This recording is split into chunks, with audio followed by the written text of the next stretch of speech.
we still have some people coming in. Okay. So welcome to the panel discussion about designing game for maximum monetization.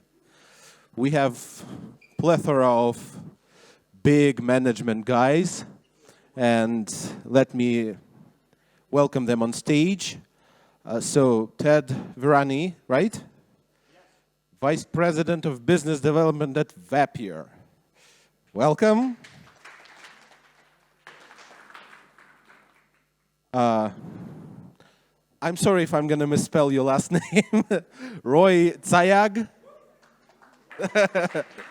Vice President of Product Marketing and Monetization in Ilyon. We are one person short.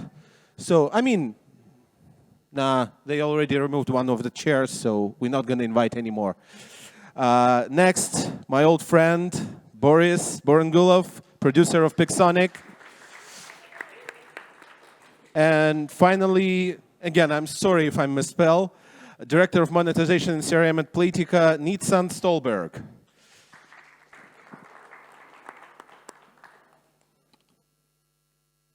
So everyone have mics and everything. You good, guys?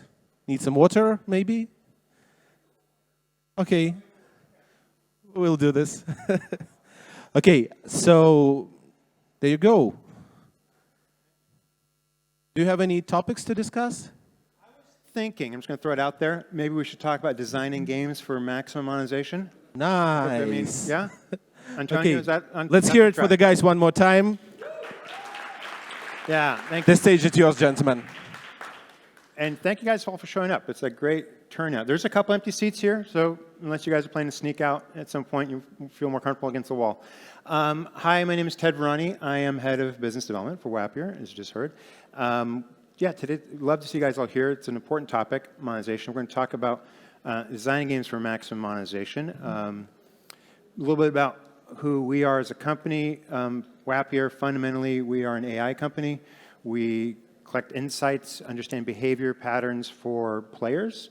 We then developed some intelligent revenue management solutions on top of that. I guess we're most known for IAP pricing optimization, global pricing, localizing IAP prices on a per country basis, per user pricing with a promotional pricing product too, and some other ML-based sort of solutions. But simply put, we help game developers, producers make more money.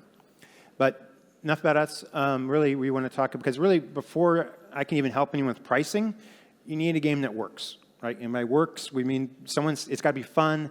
Someone's actually already have to be willing to spend some money in the game beforehand before we can even worry about what's the right price, right time, right location. So today's conversation is really not about pricing, but more fundamental. And that's why we're really fortunate to have a, thank you, great group of panelists here, because all three of you guys have games. And I love this panel, too, because you actually have very different games, too. So I look forward to hearing comments. So each one of you, Roy, starting with you, just going down, just introduce yourself, your company, maybe kind of what your role is in monetization and the topic. That'd be helpful.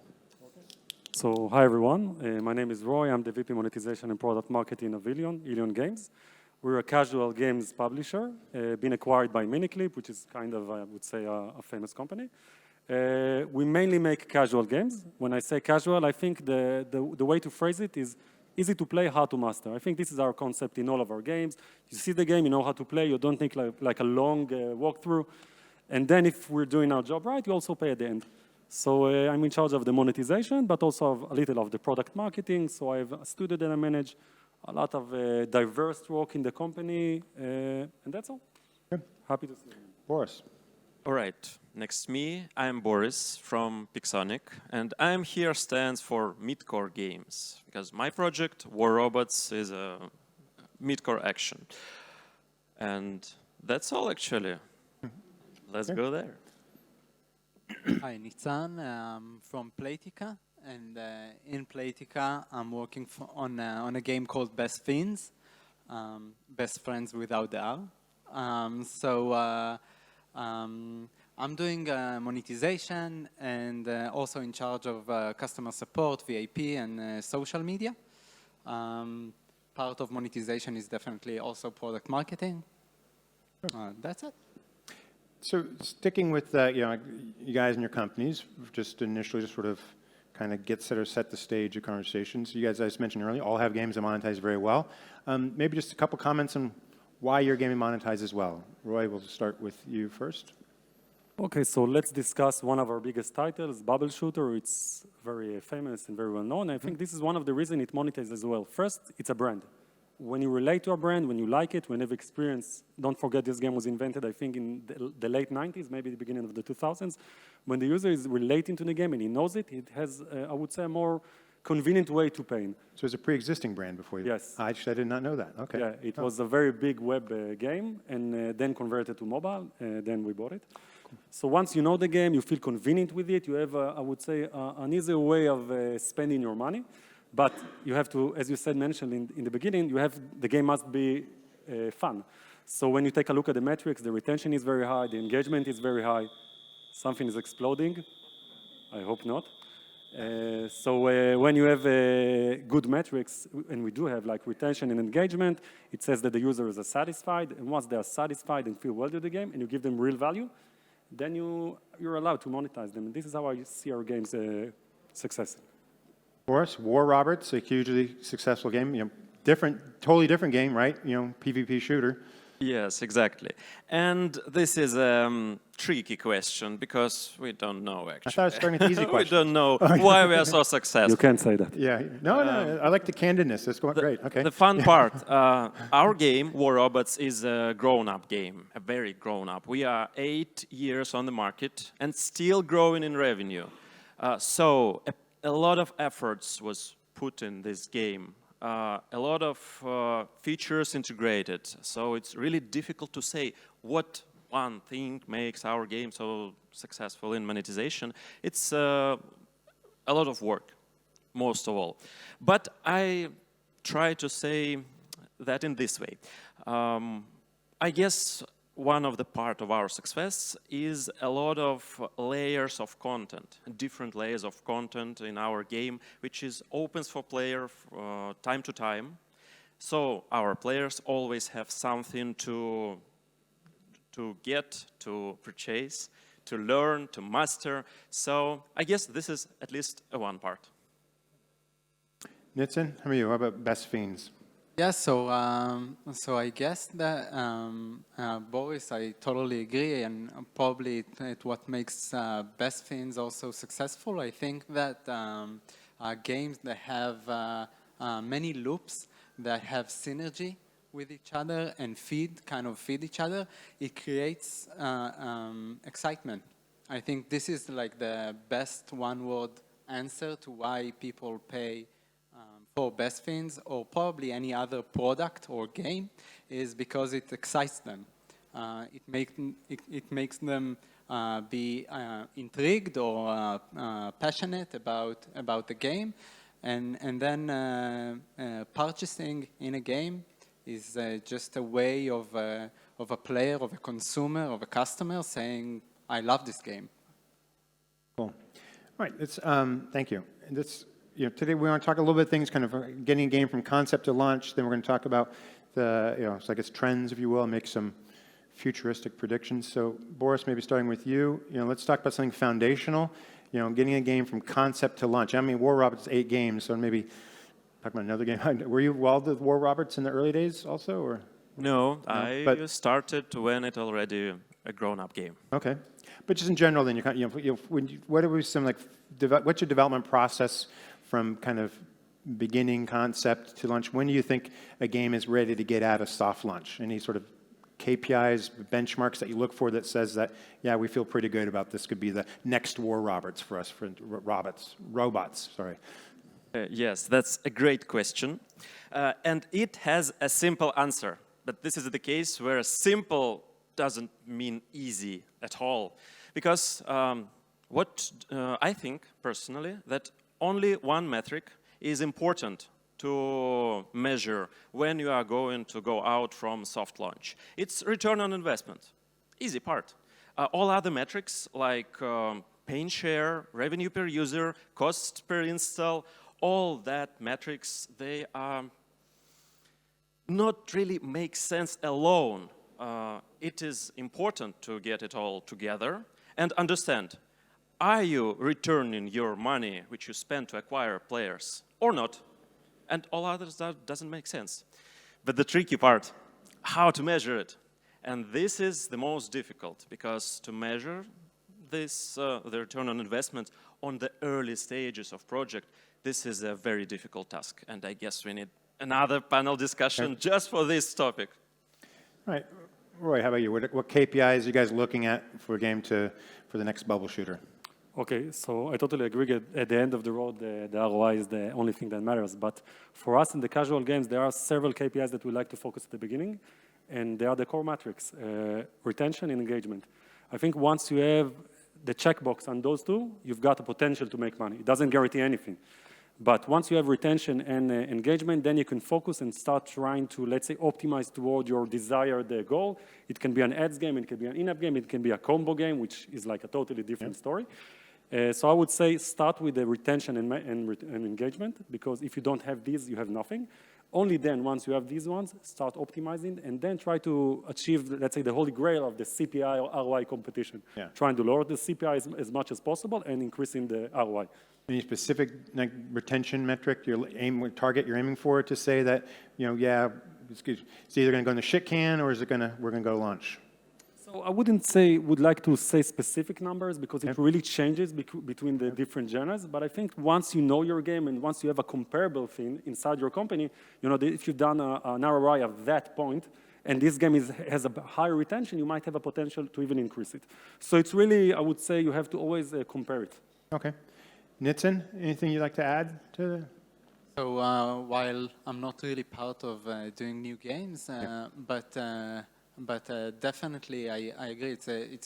Again, a game is a product, and product market fit is what you would want to understand if you have when you are in soft launch. So retention probably is the best metric to understand. And back to ROI, it depends on how much you invest in it, because hyper casual has one retention metric, and casual and other games have different metrics. Yeah. And you're in casual, I guess, or match 3, type game there too. So does that change at all? Does genre change things, I guess? So I mean, you're very different. So you mentioned about casual games. How you're looking at it, Boris? Does it change for the PvP shooter? I think, yes, the genre is very important when speaking about metrics. I still stick with my point that ROI is the most important for every genre. Okay. But when you, as Roy said, you definitely at the beginning of making a new game, you using another metrics to understand, is the gameplay working, is your meta working. So these metrics can be different from genre to genre. Yeah. Sticking with the genre, I mean, Nitsan going to you, it's your match 3 game, right? So it's like that's huge category, massive category. I mean, how does someone just even stand out? Like if you have Candy Crush. I mean, you guys came along and you had kind of your own thing. It was a little maybe before you came along, 6 years ago. But I'm even looking at now with like Royal Match, right? Just also another match 3 game. It just blew up. But I'm just curious about that. Like, how does someone even stand out in a already crowded genre that's some pretty big monster titles? So match 3 is definitely crowded, and Best Fiends definitely sticks out along other games. I think to talk about specifically Best Fiends, what makes it special is the narrative, the characters, the content itself is just saying it carefully, but AAA content. So I think that is part of what people really like. As well as Best Fiends is a kind of a niche in its mechanic in the match 3 space. It's not really similar to Candy Crush. It's a link mechanic, which is more of a niche. So I think that makes us. Roy, I mean, I didn't know that it was already a brand name for him, but still, bubble shooters, lots of them, right? Lots of shooter games like too. How does one stand out? Like, if you were going to create now a new bubble shooter, and you knew how to go up against, I guess, your game. How would you look at that and approach that and stand out? So my first tip for someone that wants to create a new bubble shooter game, don't. You have no chance. Yeah. But seriously, it's very hard, it's very crowded, and as you said, there are so many copycats. So we asked, why do we succeed? Many variables, but I would say the first thing is experience. When you have so many years creating bubble shooters, you've done a lot of mistakes. So you're really a head start of everyone. And I would say that every game, even if you change one thing, as he mentions, Best Fiends is not Candy Crush, and there's a lot of variations, but when someone will take a look and say, okay, it's the same game, it's the same basic core game, but it's not. Once you change even one art piece, one game mechanic, the game totally changes. Marketing-wise, product-wise, everything. So we have a lot of experience in bubble shooters. We've done a lot of mistakes. We had and this is something I'm going to say that a lot of product managers say. They have an amazing idea, it's going to make tons of money, you launch it, totally fail. So the only way to learn something and to do something is by trying it, measuring it, and this is going to the data stuff. You have to really know and control the data. And only after you do those mistakes and those learnings, then you can succeed. So we've done a lot of stuff, a lot of experiments. This is why we have a very highly optimized bubble shooter game. Same for King and same for Playtika. Yeah. But, Boris, switching gears to, maybe something more tactical, like as you're a producer, do you kind of go into this with a list of to-dos and don'ts for you as you approach to kind of your game development process? Yeah, I'll start with don'ts, because Okay. I have one, but it's very strict. When you asked about how your game is gonna monetize, please don't say something like, skins? Please don't. Just don't. Don't work well for you. Hope you're taking notes. Yeah. For sure, we know a lot of titles who monetize well just on cosmetics, but it is all that titles have one thing in common. They are masterpieces with a huge auditory, and only in that condition you can rely only for cosmetic monetization.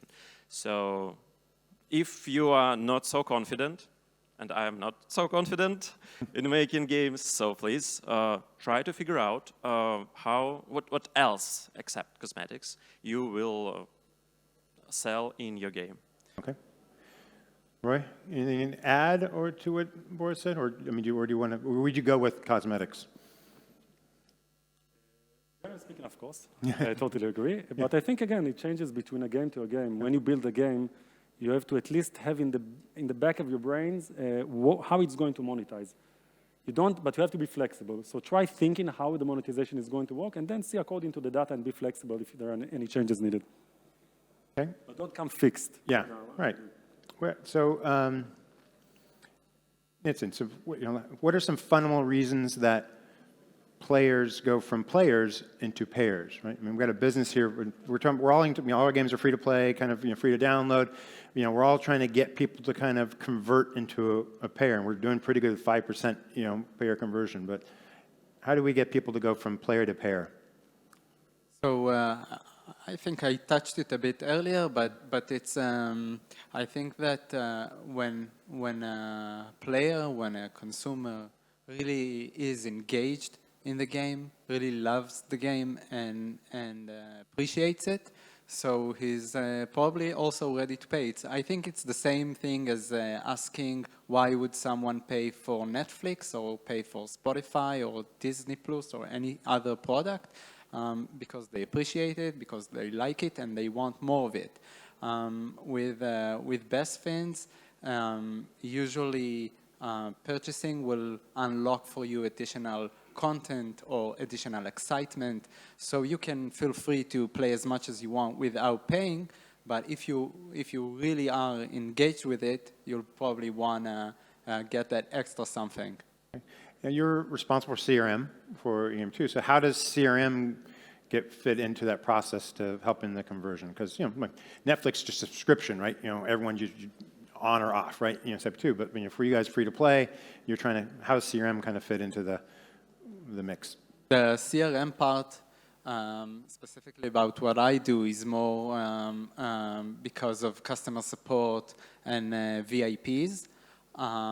but if you're asking about maybe segmentation or in-game funnel, so of course we don't look at our players as one audience.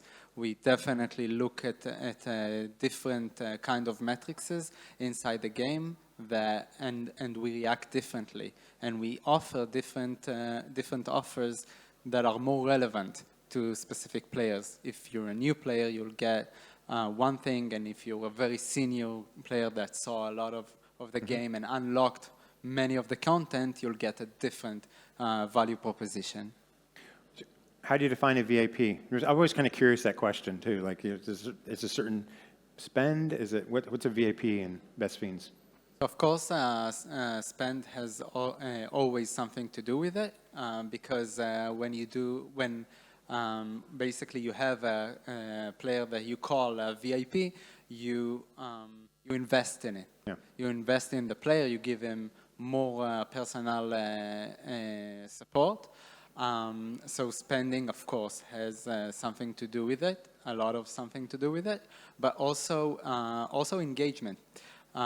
We will probably never take in a VIP if he's been in the game for, I don't know, 2 days or a week. We also see this unusual behavior, I imagine, across all games, but it also has to do a lot with playing our game for a good amount of time. Boris, what about you? What's the same question fundamentally? How do you fundamentally get someone to convert from a player into a pair? At first, I totally agree with you because the engagement is essential. Because if your players doesn't care about your game, they will not play in it. But about the fundamental reason which converts player into pairs, I would say it is tension. A tension which appears in players' heart when they compare what they have right now and what they could have in this game. So, right now we are coming to the do's, what you should do when you design in your games for maximum monetization. Think about this tension, where it should appear, how your players will know what they could have in your game. For example, in my game, in War Robots, at the beginning you will get a couple of really decent robots, tier 1, tier 2, for free, and you can play it. But you always know that you could have that tier 4, fearsome, beautiful, awesome robot. And this is attention. You want it. That's what turning players into pairs, the tension. And of course, your game's multiplayer, right? So does that help creating that tension, sort of seeing what other people have within it? Yes, and for PvP games, it is very native and very easy to show because you just met other persons on the better robots, on the better contents, and you're always in attention. Yeah, I like that tension. Roy, how do you create tension in the bubble shooter? I mean, he's got a PvP game, like too, so...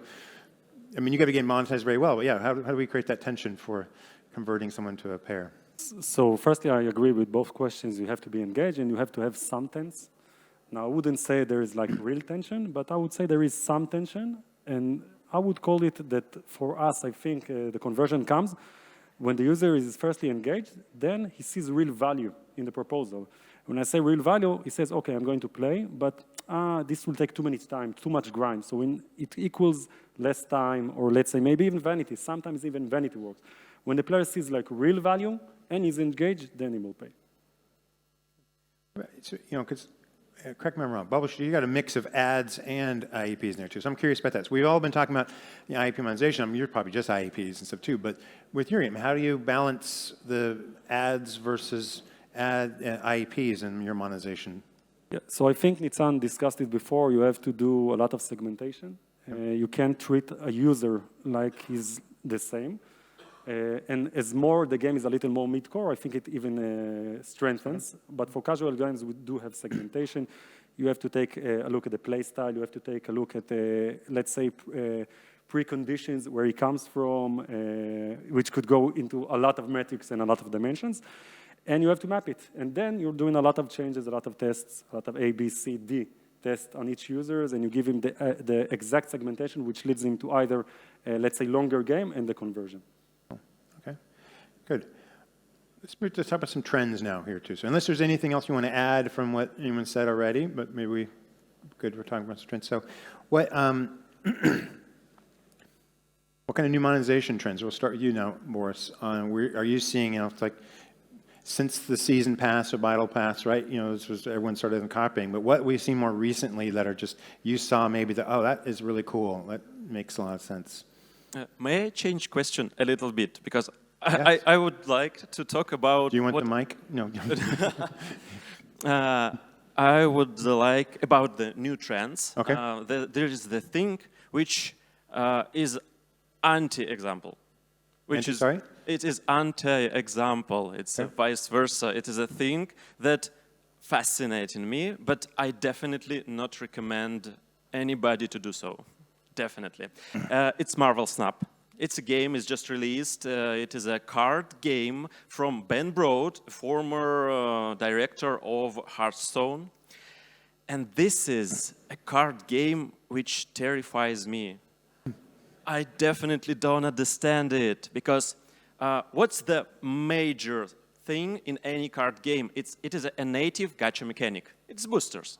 To get cards, you open a boosters, and this is a native gacha mechanic. That's awesome. Monetization already built in your game.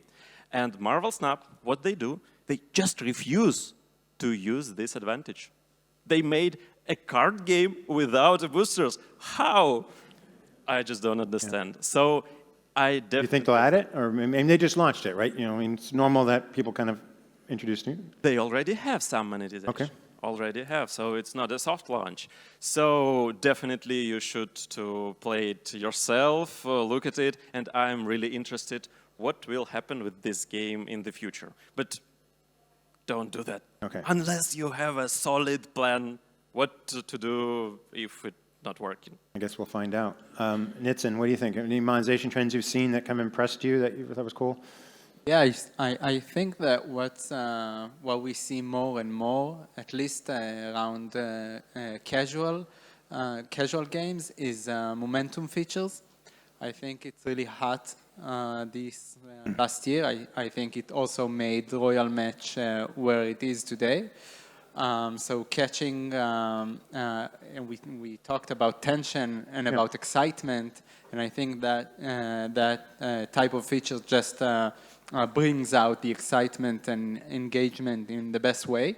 So it's just catching people or players when they are in a certain place in the game, and giving them benefits or giving them gifts to push them to play more and to more excitement, and to show them another goal and another goal. And I think this is a type of monetization that is really strong this year. That's great. And Royal Match is a great example of, like, again, match 3 category. Like, what? Another blew up. They definitely just took all of the monetization tools out there and just applied them really beautifully. But I don't think there is any monetization feature out there that they don't have. Right. But execution was really good. Roy, what are your thoughts? So I'm going to say something that is a little less relevant to games, but for some reason I'm starting to see it working in games, and this is subscriptions. This is like a big no-no. That's what I thought. I thought this is only for software, because it's very native. You have Netflix, you open the subscription, and suddenly I'm starting to see it in games, and I noticed something interesting. It works much better in Apple versus Google. So this is something very interesting. When you take a look at it, you will see that Apple games, the users are a little more, I would say, used to it for some reason, the conversion is higher. And if you take a look at the same game, in Google Play, you will see like a lot of curses. Why do I have to pay for a subscription? In the Apple, you don't see it. Yeah. So I would say using subscriptions in the relevant store in a very, very, I would say, optimized way, it can give you like an added incremental revenue. And you think, is that subscriptions just all you can eat with it, or is it just for some elements? I mean, because Season Pass is kind of like a subscription too, right? So it depends. Again, Yeah. really depends on the game. Some of them just give you like, okay, take like these types of diamonds and these types of skins. It could be a vanity thing. It could be like a specific game thing. Really changes. I think this is the biggest challenge here. You have to really adapt it to the user and the game. Yeah, okay. And it's interesting that the iOS is being seeing it more. Any other thoughts on subscriptions? Because I was going to ask about subscriptions, too. Nitsan? I can definitely add to that. Before Best Fiends, I worked on another Playtika's title called Bingo Blitz, which is also Huge. high in the grossing. When I got it, when I started to work on its monetization, it's a game from, I think, 2012.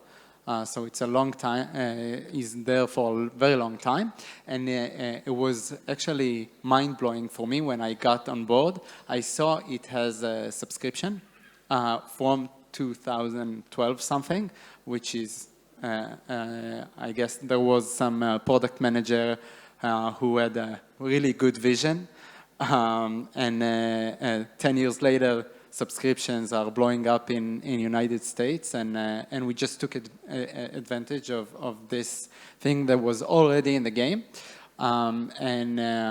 Over the years, we picked it up to be like, I think, around almost 10 times more. And we just added more content to it and more benefits. And we put it in the front of the game, and we branded it and did a lot around it. And I totally agree. Subscriptions are more. It's more than on the rise. I think they are there already, and definitely we see more in games. Any subscriptions in War Robots? That's really interesting for me because we don't have subscriptions in War Robots, and maybe this is our next step to try. Yeah, cool. What about it just kind of like at the top of my head now. So it's like because subscription is one of those things kind of keeps coming back, right? It's like every year, every couple of years and stuff too. But similarly, premium games. I mean, I'm kind of curious, and not just for anyone's thoughts, on premium games, because it seems like a lot of times when I talk to kind of, particularly indie game devs, it's so hard to compete, right? And there's so many games out there, and just cost acquisition. You guys are all from large companies with large, budgets with, big user acquisition. But imagine starting a new game. When they talk about premium's way to go, and outside of Netflix, paying huge upfronts, for premium games. Is there a business to be had for premium games? I'll put anyone, I think it's a problem. Yeah. For the things you mentioned, there is a lot of competition. You get a lot of stuff free. I think that unless you have like something really original or a very big brand, I personally wouldn't go for a premium. Also, there is another problem. It caps the revenue potential because if a player pays, he expects not to pay anything later. And then if you take, let's say, $2.99, $3.99, even $9.99, this is your cap. When a user pays in advance, he says, okay, I paid. I don't want to pay anything later. Yeah, there's no reason for you to invest more into the game like you would otherwise to kind of make it interesting. The content, you're talking about, doing everything too. Any other views on premium? I mean, or just opposite views? Actually, I agree. That's free-to-play games in comparison with premium games have much more benefits in terms of personalization, to monetize every player as it deserves to be monetized. Yeah. All right, so I think more in the fun area of like monetization. We've been talking about monetization trends, all kind of building the games too. Like any monetization tactics you wish would just go away? Nitsan? So I think that anything that, like saying generally anything that interferes with the player flow, with the natural flow of playing. So of course, monetization always has like this tension with more aggressive monetization will interrupt more, will also maybe generate more revenue in the short term, but for the long term, it will probably lose. I guess interstitials or any, I think we are seeing them more and more going away. And it's for, I think it's for, again, specific type of games. Okay, so interstitials going away, maybe. Anything you would like to see go away, monetization tech? That's a great question, because my views on this point is quite straightforward, and I would say cynical. I personally think that everything is permitted, nothing is true, unless, until you just selling fun.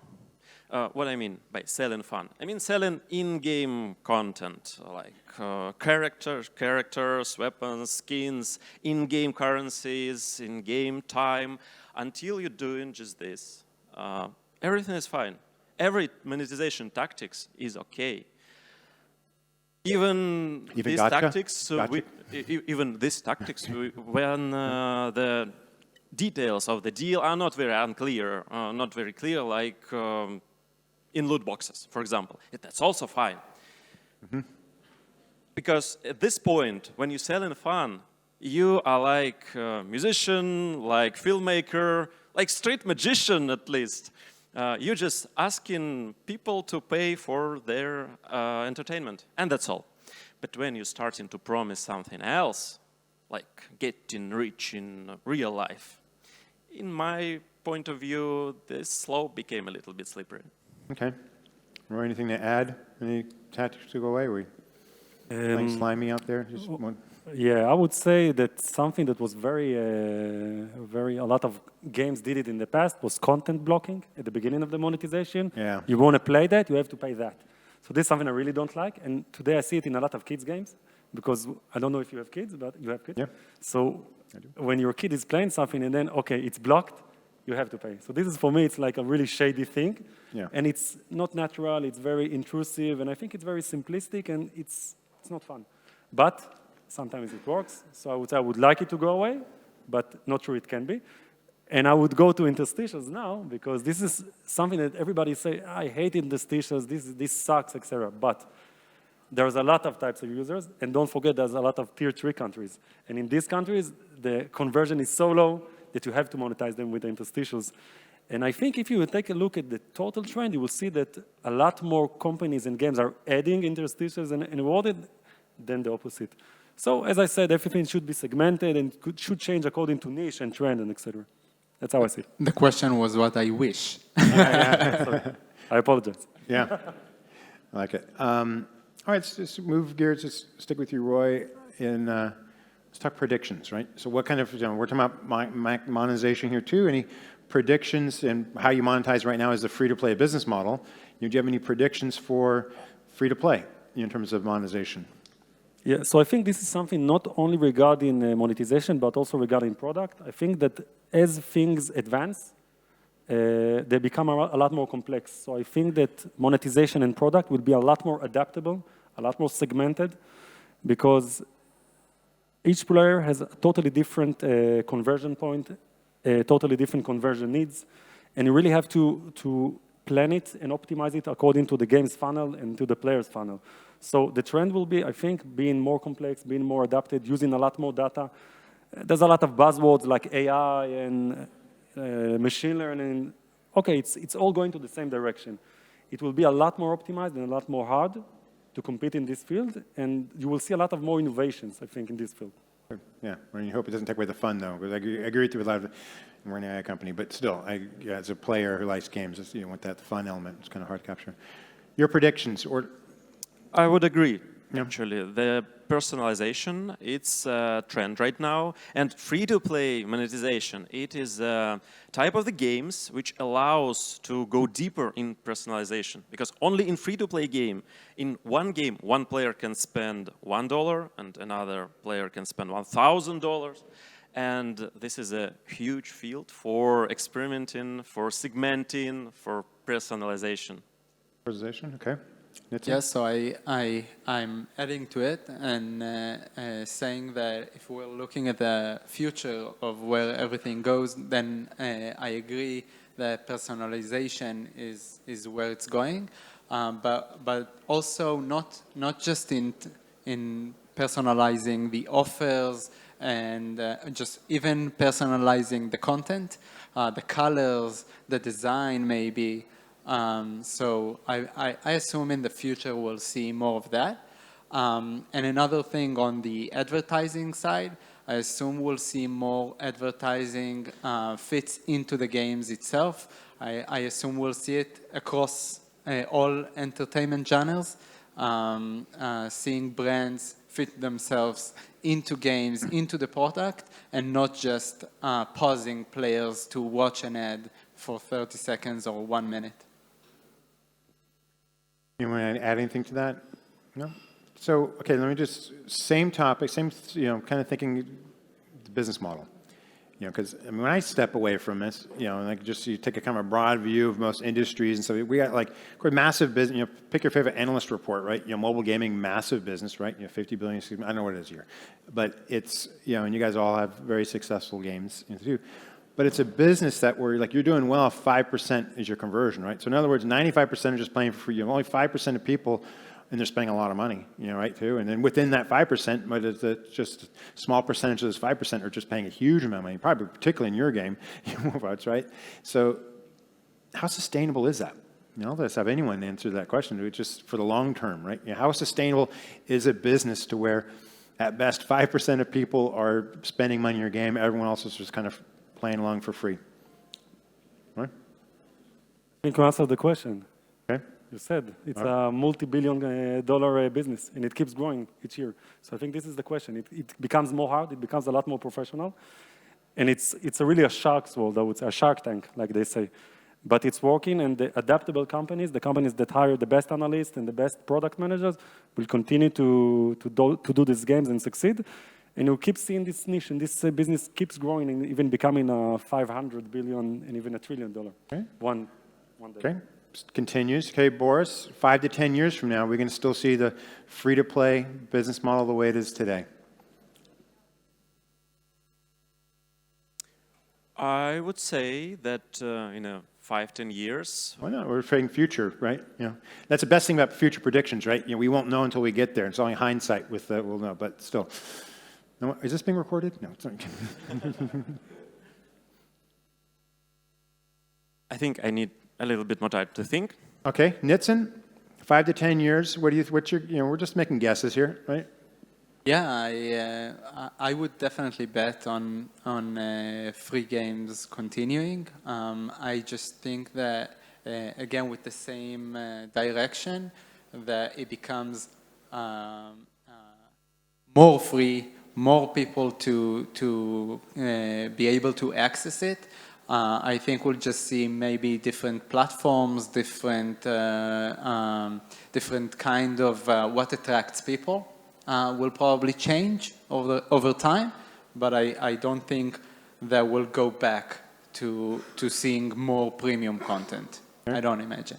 Yeah, I totally agree, actually, that free-to-play games, free-to-play monetization model already conquer its place in game market. It's a huge place, and this place just will grow bigger. We will see more free-to-play games because it gives a lot of benefits for both sides. For players, free-to-play games is a perfect demo version. You can play anytime you want and pay only when you're ready. And for businesses, we just discussed, that's a lot. That gives a lot. So in 5-10 years, we will see more free-to-play games. And even premium games will switch and move toward free-to-play model. Okay. Yeah, I think we've already seen it in PC and consoles, and I can imagine that I don't know, Sony will give away consoles just for people to play. I can definitely imagine that the hardware will not be the thing that anyone monetizes anymore. It will just be about accessibility. Yeah. I think that once, as you said, Sonic, once you see Super Mario in the mobile version, it says, okay, even Nintendo is looking there, so Pokemon. So yeah, this is the future, free to play. Yeah, well, it certainly is like the hockey stick for a mobile game, right? Premium for a while was just going in, and then all of a sudden it was the free-to-play really is kind of what kicked it up. So, all right. Believers, all three of you in the future. All right, let's talk about another, and this is a belief system after all too, right? So, we're talking about future trends, monetization too, business models. How about a whole new technology, blockchain gaming, right? So the whole play to earn. right? You know, it certainly is a new potential business model there too. It's blockchain gaming. Boris, what do you think? Any thoughts about blockchain gaming, play to earn, you know, opportunities? Now, and this is all opinion stuff too. I know none of your companies, I think, working in blockchain gaming, or if they are, unaware of it too, but just opinion stuff. This question is out of my area of expertise. Perfect. I don't know at all about pay to earn games. And right now, I am just sitting and waiting. What will happen in the future? Because right now, play to earn games, it's still on a hype. And when the hype will come out and the market will stabilize, and after that, let's see what will happen. Yeah. All right. I mean, yeah, for me, it feels like it does kind of feel like 10 years ago with free-to-play. Like, you know, it's almost very similar when you think about it, right? It was like, you know, 10 years ago, or maybe it's 12 years ago, right? You know, it was like, you know, the AAA folks were like, mobile games, that's not fun. That's stupid. You know, and which, by the way, the notion you can quantify fun is kind of its own fascinating topic too, right? But, you know, that was the kind of sort of deja vu, right? In terms of the same comments of people saying about free-to-play. It's like, now it's these big mobile game companies saying, that's not fun. Right? And I wonder will be sort of similar. Maybe it's just very, very early days in it, because on one hand, it's sort of the idea of is compelling. But I don't know, what do you think, Roy? Is there anything more than just take your rewards with you, be able to cash out in the game, or what do you think about NFTs and play to earn? Well, I have a very specific look on games. I think they should be simple. And once you add this layer that kind of makes it a little more complex, for me, it doesn't work. And I'm not a very big believer in NFTs, the blockchain. Okay. Don't kill me. No. But maybe I will. Don't worry, not a lot. Don't worry. Most people aren't. I mean, it's true when you think about. You know, I mean, it's nascent, right? You know, we got like even like the Decentraland Sandbox. They like, I mean, their monthly active users is like 10,000. You know, right? I mean, you guys, all of your games just you know, huge traffic compared to that, right? But a lot of hype there too. But still, early days and stuff too. You know. Anyway, that's just some questions. Let me. I could continue asking some more questions too, but you know, we have, you know, I think 15 minutes left here too. I do want to give an opportunity. We've had a lot of conversations for the audience. Yeah. So, do you have any questions?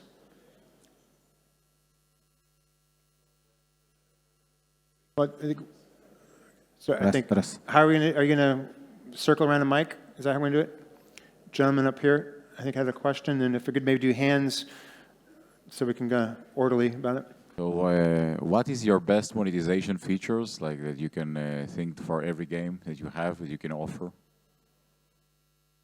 that for anyone? Let me be first. I would say this is a mechanics based on gacha system, on loot boxes. It still works pretty well. It causes a lot of hate from players, from people from market, but still, if I should say just one feature, it's gacha. Yes. Do you want to add anything to it? Okay. Just to kind of give an opportunity for other people to get questions. Yeah. But also, if someone does say something, please add in. Boris, if the game is huge, I think you use reacquisition already, yes?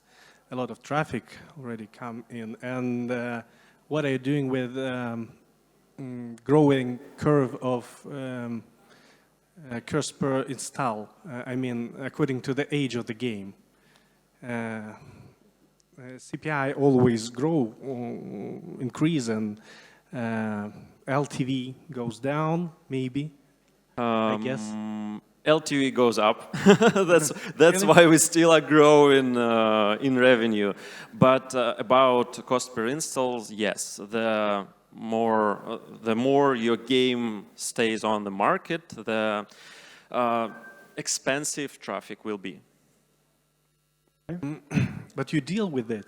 I mean, everything is okay in that term. We still have a very good ROI. Yeah. And one more question, please. Your predecessor in office said that he thinks that the main factor that encourages player to pay is real time-consuming process of getting new content. What do you think? Is it the main factor? You speak about conversing players to the pairs or re-engaged and making players pay again, again, pay and again. more, again. Yes, this is a cycle, our cycle of changing of content, of in-game content, and this very interesting theme. I hope someday I You will. also believe in it, that you consume yeah. the process. Yes, we work together on this feature. Thank you. Okay, right back there. You mentioned that you're seeing Is that a question to anyone in particular? or- to everyone, Okay, to anyone. we're all I going to would answer say, at the same time. that free-to-play is about to grow and have, more years to come. But would you say that in-house solutions to have monetization with ads is the way to go, or is the free-to-play industry will be based on outside mediation platforms? Nitsan, you want Roy? Okay, I will answer this. Building an inner mediation solution has a lot of advantages. One of them is you control the data and you control the floors, the prices, you have all the knowledge. The downside, it's a lot of work. It doesn't always generate positive ROI. And I've seen a lot of companies that build like an amazing mediation, a lot of features, worked for it for years. At the end of the road, they got lower ROIs. So it's always a battle between how important is the data for you. If you think the data is the most important thing, forget about the ROI. Just try to keep it more or less compared to your other solution. That's how I see it. I would like to add a little bit, as it applies to any services that your game need, like analytics, like marketing, etc. In-house stuff is always better, but it is expensive. And while you are a young studio, it is better to go for an external solution. Yeah, I think that this is how many of the companies, this is the road they took. Eventually, when the data is expensive to you and you don't want any other eyes on it, then you just pay the price of not being the professional of doing mediation. I would just add that percentage-wise, I think you will see that a lot more companies are using an external solution. So it might say that something about it. Yeah, but it has a lot to say with, the sizes of the companies and how they choose to monetize and their percentage of monetization with ads. Definitely. Okay. Gentleman right there. Thank you so much. It was a great discussion, so thanks to the four of you. I have a very specific question for Roy. I'm a big fan of your battle shooter game. I played over 1,000 levels. So in terms of... Can you repeat that, sorry? 1,000 levels in here? I'm a big, I didn't hear big fan of your battle shooter game. I played like more than 1,000 levels. So in terms of audience, when you define your whale users, VIP users, like female versus male, senior versus younger, who will you say is your main audience? Say it, sorry? Your main audience when you are targeting these whale users. Okay.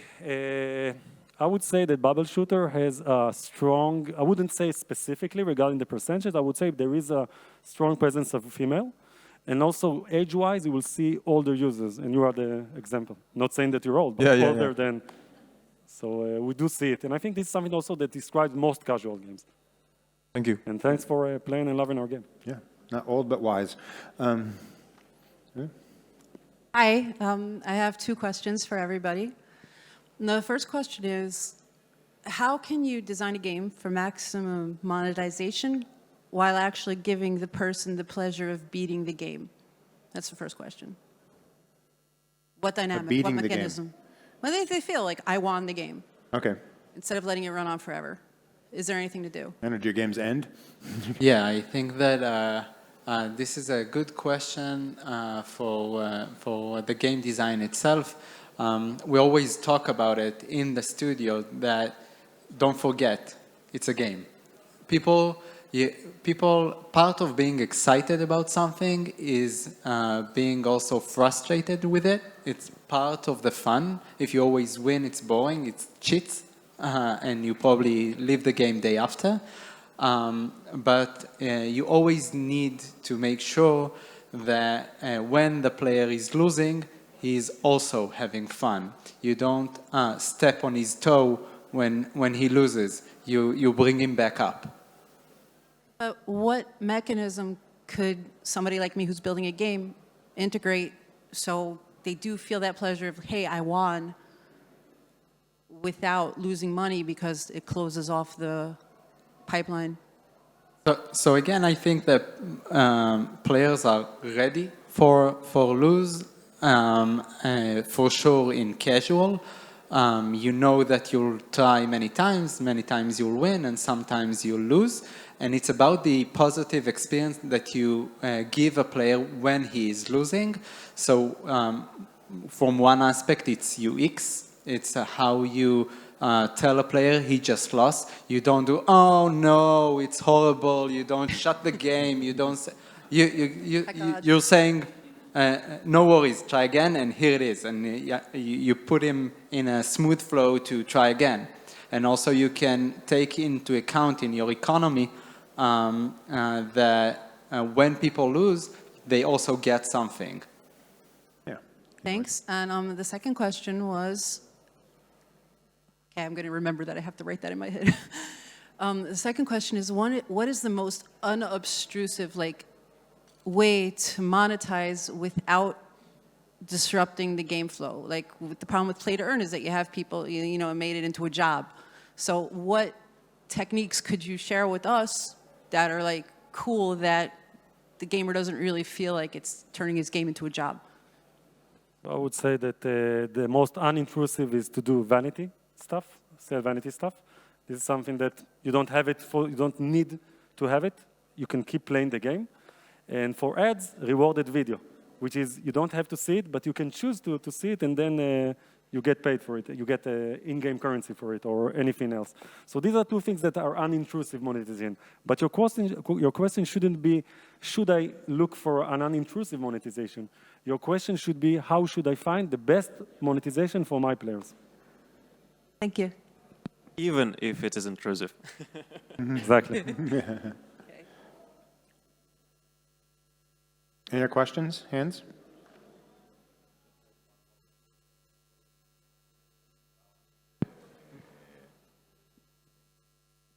What is the best filter that you are using for retention? So this is very complex. I wouldn't say it's a feature. I think that for retention, right? Retention is, I think it's a result. Okay, I wouldn't tell you if you will use this one, then it will work. It's not that answer. It's a very complex answer.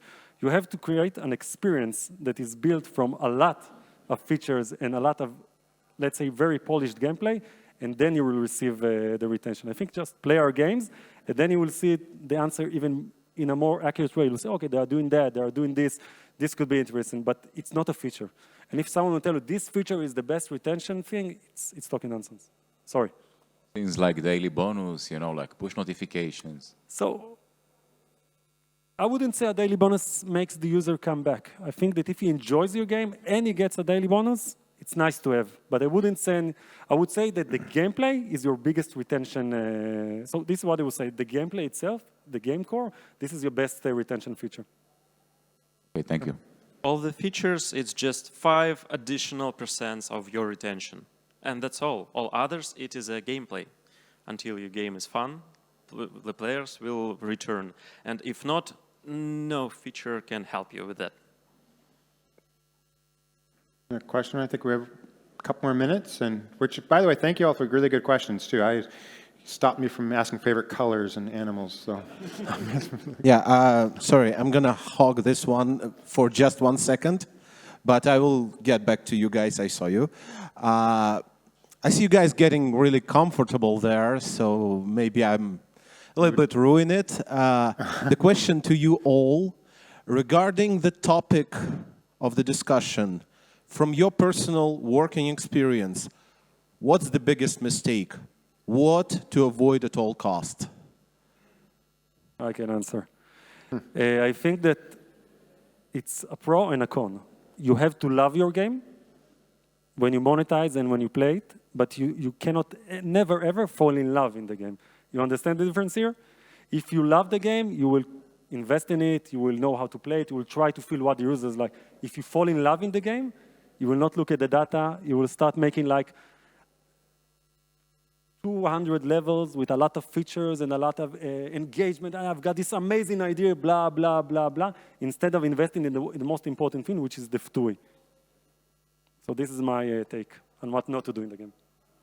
Anyone else? Yeah. I think that Playtika is really good and really strong about segmentation, which we all talked about a lot. But I think that you should always think about how it looks like from the other side, from the player perspective. And sometimes there are things that you can segment, and it will increase your revenue for sure, but it will also harm your brand and the trust with your player. You should never break the trust with the players. You should always understand why you segment something and make sure that you can justify it to yourself. And this is probably the biggest mistake when games don't act on it. They have like a crisis with their audience. Right, Well, and Go ahead. yeah, and about me, I would say don't try to make a Frankenstein monster. Don't try to implement in your game something that doesn't fit, doesn't belong to your game, even if it works perfectly in any other games, because I've made a couple of mistakes of doing something like that when I saw a feature which is awesome, which should work great, but it just doesn't fit. All right. And it's Thank 1 you. o'clock. There's Yep. two One more more questions, right, guys? Just so you know that you're the one who made us go late, because I pride myself on punctuality, but you know. Sorry, we have lunch anyway. Oh, good. We So- carry on then. There will be a line, so you will be at the end of it, but Okay. we're going to hold you for a I moment had a big longer. breakfast. Carry on. You're all working on a long time running games. Like, how do you decide on when to give up on a feature, like send it to retirement? Like, how can you decide on when is a good time to give up on it? I think it's a good question. It's also something that we all come across at some point, and we say, should we give it up? And again, there is the player perspective. Not doing something or doing something for the first time is a very different thing than taking away something. So I think when it starts to be a burden, if it's a burden on your production, or if it's a big burden on the direction that you want to take the game, then you probably drop it. But otherwise, we usually live with it. Yeah, this is a very complex question because it's very difficult to decide. So yeah, I agree.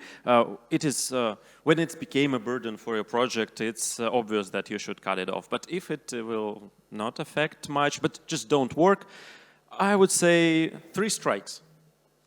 First, you're doing the feature. It is not working. The next one, you're trying to rework it, and after second rework, just give up or leave it be. Or just get rid of it, and that's all.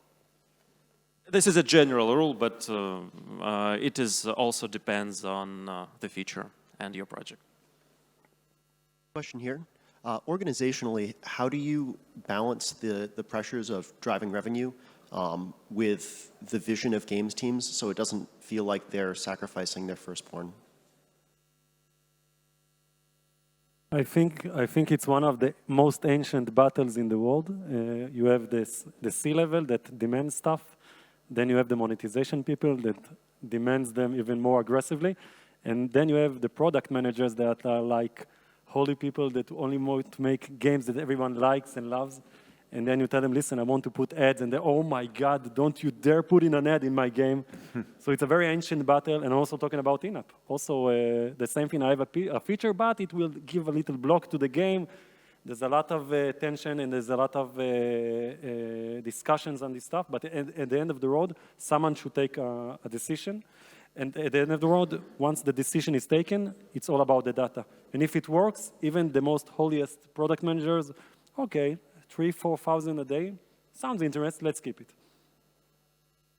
Yeah, I would totally agree. The analyst guys have the last word on every discussion of like this. The data solves it all. All right. Thank you very much. Thank you for staying a bit longer. No. Can we give him some love?